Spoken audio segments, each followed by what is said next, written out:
என் சேனலுக்கு வரவேற்கிறேன். இது போன்ற சுவாரஸ்யமான தகவல்களை தெரிந்து கொள்ள எங்கள் சேனலை பதிவு செய்ய மறவாதீர்கள். என் முதலாளியும் அவரது நண்பரும் என்னை ஒரு அறைக்கு அழைத்துச் சென்று முன்னும் பின்னுமாக இருந்து இரவு முழுவதும் என்னுடன் கொடுமைகளைச் செய்து கொண்டிருந்தனர். நானும் அவர்களோடு சேர்ந்து நான் 19 வயதில் 12ஆம் வகுப்பை முடித்தேன். அன்றிலிருந்து ஒரு நல்ல வேலையை தேடிக் கொண்டிருந்தேன். பல இடங்களில் நேர்காணல்களில் கலந்து கொண்டேன். ஆனால் எங்கும் வெற்றி கிடைக்கவில்லை. ஒரு மாலை பொழுதில் பேருந்து நிறுத்தத்தில் நின்று கொண்டிருந்தேன். மாலை 6 மணியளவில் வானம் மேகமூட்டத்துடன் காணப்பட்டது. மழை பெய்யப் போகும் சூழல் இருந்தது. பேருந்துகள் வந்தாலும் அவை மிகவும் நெரிசலாக இருந்ததால் ஏறுவது இயலாததாக இருந்தது. திடீரென்று ஒரு வெள்ளை நிற ஊர்தி என் முன் நின்றது. கண்ணாடி கீழே இறங்கியதும் உள்ளிருந்து ஒரு நல்ல மனிதர், "எங்கே செல்ல வேண்டும்?" என்று கேட்டார். நான் தயக்கத்துடன், "இல்லை, நான் பேருந்துக்காக காத்திருக்கிறேன்" என்றேன்.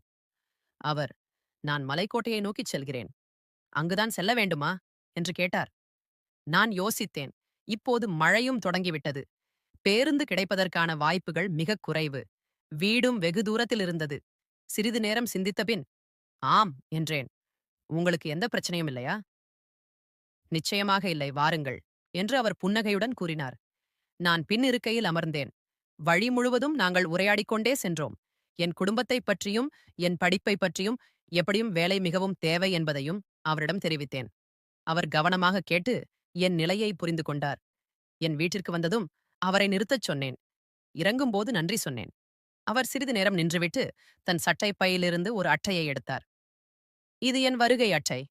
நான் ராஜ்குமார், ஒரு ஐடி நிறுவனத்தின் உரிமையாளர். உனக்கு விருப்பம் இருந்தால் நாளை காலை என் அலுவலகத்தில் சந்திக்கலாம். எங்களுக்கு ஒரு வரவேற்பு உதவியாளர் தேவைப்படுகிறார். ஒருவேளை நான் உனக்கு உதவலாம்" என்று புன்னகையுடன் கூறினார். நானும் அட்டையை வாங்கிக் கொண்டேன். மீண்டும் நன்றி சொல்லிவிட்டு உள்ளே சென்றேன். வீட்டில், "நான் இவ்வளவு நேரம் ஏன் தாமதமானேன்?" என்று அம்மா கவலையுடன் இருந்தார். நடந்தவை அனைத்தையும் அம்மாவிடம் சொல்லி அந்த அட்டையையும் காட்டினேன். அம்மா சற்று கவலையடைந்து, "அந்நியரை நம்புவது சரியல்ல" என்றார். அடுத்த நாள் காலை நான் அலுவலகத்திற்கு புறப்பட்டேன். அட்டையிலிருந்த முகவரிக்குச் சென்றதும் நான் ஆச்சரியப்பட்டேன். அது ஒரு மிகப்பெரிய மற்றும் கம்பீரமான கட்டிடமாக இருந்தது. நான் வரவேற்பறைக்குச் சென்று, "ராஜ்குமாரை சந்திக்க வேண்டும். நான் பூர்ணிமா" என்று என் பெயரை கூறினேன். வரவேற்பாளர் என்னை 5வது மாடிக்குச் செல்லும்படி சொன்னார். நான் மின்தூக்கியில் மேலே சென்று அவரது அறைக்கு வெளியே வந்து நின்றேன். என் இதயம் படபடவென அடித்துக் கொண்டது. மெதுவாக கதவைத் தட்டினேன். உள்ளிருந்து, "உள்ளே வாருங்கள்" என்ற குரல் கேட்டது. நான் உள்ளே சென்றபோது ராஜ்குமார் தமது மேசையில் சில கோப்புகளை பார்த்துக் கொண்டிருந்தார். என்னைக் கண்டதும் அவர் புன்னகைத்தார். "ஹலோ பூர்ணிமா, வந்துவிட்டாயா? உட்கார்" என்று ஒரு நாற்காலியில் அமரச் சைகை செய்தார். என் பெயரை அவர் நினைவில் வைத்திருந்தது எனக்கு சற்று வித்தியாசமாகத் தோன்றியது. பின்னர் வரவேற்பாளர் அவரிடம் சொல்லியிருப்பார் என்று நினைத்துக் கொண்டேன். "பூர்ணிமா, நீ உன் படிப்பைப் பற்றிச் சொன்னாயல்லவா? உன்னால் கணினியில் வேலை செய்ய முடியுமா? அடிப்படை எம்எஸ் ஆபீஸ் தெரியுமா?" என்று கேட்டார். நான், "ஆம் ஐயா" என்றேன். பின்னர் அவர், "மிகவும் நல்லது. பார், நான் உனக்கு நேரடியாக வேலை கொடுக்க முடியாது. ஆனால் ஒரு மாதக்கால பயிற்சியை வழங்க முடியும். நீ கற்றுக்கொள்ளலாம். உன் பணி நன்றாக இருந்தால் நாங்கள் உனக்கு நிரந்தர வேலை தருவோம். ஆரம்பத்தில் மாதம் 8000 ரூபாய் கிடைக்கும். இது உனக்குச் சம்மதமா?" என்று முன்மொழிந்தார். என் கண்களில் ஒரு பிரகாசம் தோன்றியது. இது எனக்கு பொன்னான வாய்ப்பாக இருந்தது. "ஆம் ஐயா, இது எனக்கு முற்றிலும் சம்மதம்" என்று நான் உற்சாகத்துடன் கூறினேன். "சரி, அப்படியானால் நாளையிலிருந்து தொடங்கு" என்றார். "காலை 9 மணிக்கு வந்துவிடு. எங்கள் மனிதவள மேலாளர் ரமா மேடம் உனக்கு அனைத்தையும் விளக்குவார்" என்றார். நான் மிகுந்த மகிழ்ச்சியுடன் இருந்தேன். அந்த நேரத்தில் என் உணர்வுகளை விவரிக்க முடியாது. இத்தனை நாட்கள் உழைத்த பிறகு இறுதியாக ஏதோ ஒரு வாய்ப்பு கிடைத்திருந்தது. அவருக்கு நன்றி சொல்லிவிட்டு வீடு திரும்பினேன். வீட்டிற்குச் சென்றதும் இந்த நற்செய்தியை அம்மாவிடம் பகிர்ந்து கொண்டேன். அவரும் மிகவும் மகிழ்ச்சியடைந்தார். அடுத்த நாளிலிருந்து என் புதிய வாழ்க்கை தொடங்கியது. மனிதவள மேலாளர் ரமா மேடம் எனக்கு அலுவலக விதிகள், பணி நேரம், கடமைகள் என அனைத்தையும் விளக்கினார். என் வேலை பெரும்பாலும் வரவேற்பறையில் தொலைபேசி அழைப்புகளை கையாள்வது, வருகையாளர்களை வரவேற்பது மற்றும் சிறு சிறு ஆவணப் பணிகளில் உதவுவதுமாகும். நாட்கள் இப்படியே கடந்தன. ஒரு மாதத்தில் நான் நிறைய கற்றுக்கொண்டிருந்தேன். ராஜ்குமார் சார் சில வேளைகளில் என் பணியை பாராட்டவும் செய்தார். இது என் தன்னம்பிக்கையை அதிகரித்தது. முதல் மாதத்திற்குப் பின்னர் அவர் எனக்கு நிரந்தர பணியும் சம்பளத்தை 12,000 ரூபாயாகவும் உயர்த்தினார். இது எனக்கு பெரும் வெற்றியாக இருந்தது. என்றாலும் 3 மாதங்களுக்குப் பிறகு நான் சில விஷயங்களை அறிந்து கொண்டேன். அவை என்னை கலக்கமடையச் செய்தன. அலுவலகத்தில் அஞ்சலி என்ற பெண் என் பதவிக்கு முன்பும் பல பெண்கள் வந்திருந்ததாகவும், ஆனால் அவர்கள் யாரும் நீண்ட நாட்கள் நிலைத்திருக்கவில்லை என்றும் கூறினாள். மேலும் ராஜ்குமார் சாரின் பார்வை எப்போதும் புதிய அழகான பெண்கள் மீதே இருப்பதாகவும், முதலில் அவர் மிகவும் நல்லவராக நடித்து பின்னர் தன் உண்மையான நிறத்தை காட்டுவதாகவும் அவள் எச்சரித்தாள். அவள் சொன்னதை நான் நம்பவில்லை. ராஜ்குமார் சார் என்னிடம் எப்போதும் நன்றாகவே நடந்து கொண்டார். எனக்கு பிடிக்காத எந்தச் செயலையும் அவர் செய்ததில்லை. எனவே அஞ்சலியின் பேச்சை புறக்கணித்துவிட்டு என் பணியில் கவனம் செலுத்தினேன். ஒரு சனிக்கிழமை அலுவலகத்திற்கு விடுமுறை. ஆனால் ராஜ்குமார் சார் எனக்கு அழைப்பு விடுத்து சில அவசர பணிகள் இருப்பதாக கூறி உடனே வரச் சொன்னார். ஏதோ முக்கியமான கூட்டம் இருக்கும் என்று நினைத்துக் கொண்டேன். நான் தயாராகி அலுவலகத்திற்கு புறப்பட்டேன். அன்று வானிலை மிகவும் மோசமாக இருந்தது. வானில் கருமேகங்கள் சூழ்ந்திருந்தன. பலத்த காற்று வீசிக் கொண்டிருந்தது. நான் இரு சக்கர வாகனத்தில் புறப்பட்டேன். வழியில் திடீரென்று மழை பொழியத் தொடங்கியது. ஒரு கடைக்கு கீழே நின்று மழை நிற்கும் வரை காத்திருந்தேன். ஆனால் மழை இன்னும் வேகமாக பெய்தது. அலுவலகம் அதிக தொலைவில் இல்லை என்பதால் மழையிலேயே நடந்து சென்றேன். அலுவலகத்தை அடைந்தபோது நான் முற்றிலும் நனைந்திருந்தேன். என் தலைமுடி, உடைகள் அனைத்தும் ஈரமாக இருந்தன. நான் மின்தூக்கியில் நேராக ராஜ்குமார் சாரின் அறைக்குச் சென்றேன்.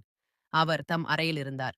என் நிலையைக் கண்டு, "ஏய் பூர்ணிமா, நீ முற்றிலும் நனைந்து விட்டாயே. இப்படி எப்படி பணி செய்வாய்? உனக்கு காய்ச்சல் வந்துவிடும்" என்று கவலை தெரிவித்தார். நான் அங்கேயே நின்றேன். உடலிலிருந்து தண்ணீர் சொட்டிக் கொண்டிருந்தது. ராஜ்குமார் சார் தன் விசைப்பலகையை ஒதுங்கி வைத்துவிட்டு அலமாரியிலிருந்து ஒரு துண்டை எடுத்தார். "இதோ, ஓய்வறைக்குச் சென்று உன் தலையை துவட்டிக்கொள்" என்றார். நான் துண்டை வாங்கிக் கொண்டு ஓய்வறைக்குச் சென்றேன். என் தலைமுடியை துவட்டி சற்று சீர்படுத்தினேன். ஆனால் உடைகள் ஈரமாகவே இருந்தன. ஓய்வறையிலிருந்து வெளியே வந்தபோது அலுவலகத்தில் நானும் ராஜ்குமார் சாரும் மட்டுமே இருந்தோம். உள்ளே இருக்கும் விருந்தினர் அறையில் சூடான காற்று வீசும். அங்கே சென்று உன்னுடையை உலர்த்திக் கொள்ளலாம் என்றார். நான் விருந்தினர் அறைக்குச் சென்றேன். அங்கு சூடான காற்று வீசும் ஒரு வெப்பமூட்டி இருந்தது. நான் அதை இயக்கி என் உடைகளை விரித்துப் போட்டேன். விரைவில் உலர்ந்துவிடும் என நம்பி அங்கேயே அமர்ந்து காத்திருந்தேன். திடீரென்று கதவு தட்டும் ஒலி கேட்டது. நான் பதறினேன். "பூர்ணிமா, நான்தான். ஒரு முக்கியமான கோப்பு உள்ளே இருக்கிறது. எனக்கு தேவை." அது ராஜ்குமார் சாரின் குரல். நானும் கதவைத் திறந்தேன். ராஜ்குமார் சார் என்னை தலைமுதல் பாதம் வரை ஏறிட்டுப் பார்த்தார். அவருடைய கண்களில் ஏதோ ஒரு விசித்திரமான பார்வை இருந்தது. அது எனக்கு சங்கடத்தை ஏற்படுத்தியது. நான் பார்வையை தாழ்த்தி நின்றேன். அவர் உள்ளே வந்து அலமாரியிலிருந்து ஒரு கோப்பை எடுத்தார். போகும்போது என்னையே பார்த்துக் கொண்டிருந்தார். "உடைகள் ஓரளவு காய்ந்துவிட்டன. நீ வேலை செய்ய வேண்டும். அறைக்கு வா, இங்கே யாரும் பார்க்கப் போவதில்லை" என்றார். என் இதயம் படபடக்கத் தொடங்கியது. ஆனால் என்ன செய்ய முடியும்? நான் தயக்கத்துடன் வெளியே வந்து அவரது அறைக்குச் சென்றேன். ராஜ்குமார் சார் சோஃபாவில் அமர்ந்து கையடக்க கணினியை திறந்து வைத்திருந்தார். "இங்கே வந்து உட்கார்" என்றார். நானும் அவர் அருகில் சென்றேன். திடீரென்று அவருடைய கால் என் காலில் பட்டது. என் உடலில் மின்சாரம் பாய்ந்தது போலிருந்தது. ஆனால் நான் அசையவில்லை. என் மௌனத்தை அவர் தனது வெற்றியாக கருதியிருக்க வேண்டும். ஏனெனில் அடுத்த கணமே அவர் இன்னும் நெருக்கமாக நகர்ந்தார். என்னுள்ளே ஒரு விசித்திரமான நடுக்கம் தொடங்கியது. பயம், பதட்டம் மற்றும் என்னால் புரிந்து கொள்ள முடியாத ஏதோ ஒரு உணர்வு. ஏறக்குறைய அரை மணி நேரம் கையடக்க கணினியில் பணிபுரிந்த பிறகு ராஜ்குமார் சார் தனது கணினியை மூடிவிட்டு புன்னகையுடன், "இன்று அலுவலகத்தில் நானும் நீயும் மட்டும்தான் இருக்கிறோம். ஏதாவது குடிக்க வேண்டும் போல் இருக்கிறதா? நீ ஏன் உணவகத்திற்குச் சென்று காப்பி கொண்டு வரக்கூடாது?" என்றார். நான் உடனடியாக எழுந்து உணவகத்தை நோக்கி நடந்தேன். என் மனதில் ஏற்பட்ட கொந்தளிப்பை அமைதிப்படுத்த முயன்றேன். காப்பி போடும்போது என் கைகள் நடுங்கின.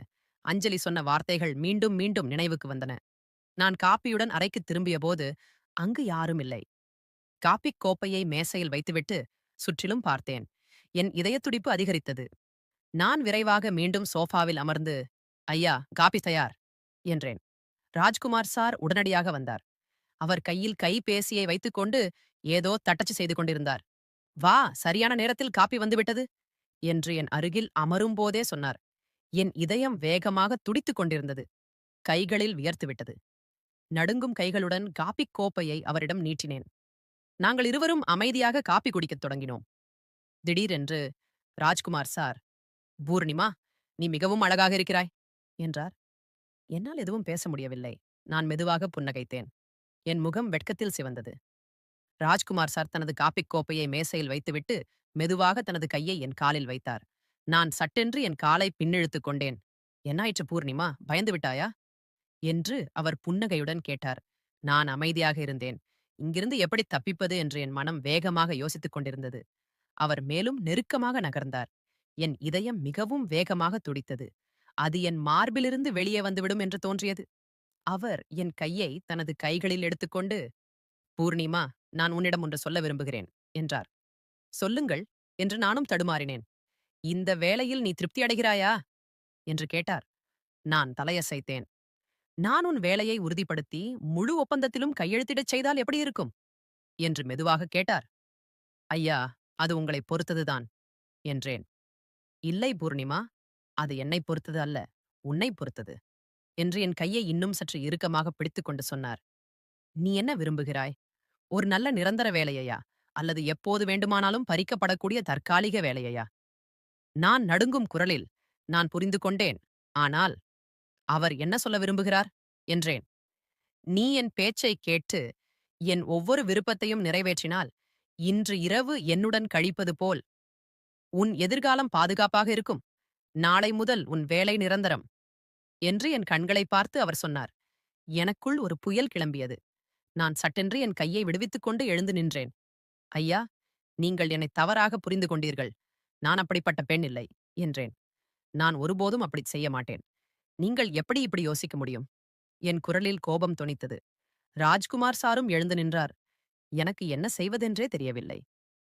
பூர்ணிமா, ஒன்றை புரிந்து கொள். இந்த உலகில் முன்னேற சில சமரசங்களை செய்ய வேண்டியிருக்கிறது.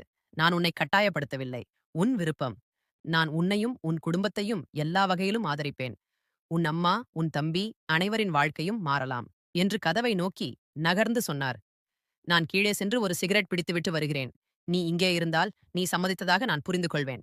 இல்லையென்றால் சென்றுவிடு. நான் தவறாக நினைக்க மாட்டேன். இதுவரை நடந்து கொண்டிருந்தது அப்படியே தொடரும். இவ்வளவு சொல்லிவிட்டு அவர் வெளியே சென்று விட்டார்.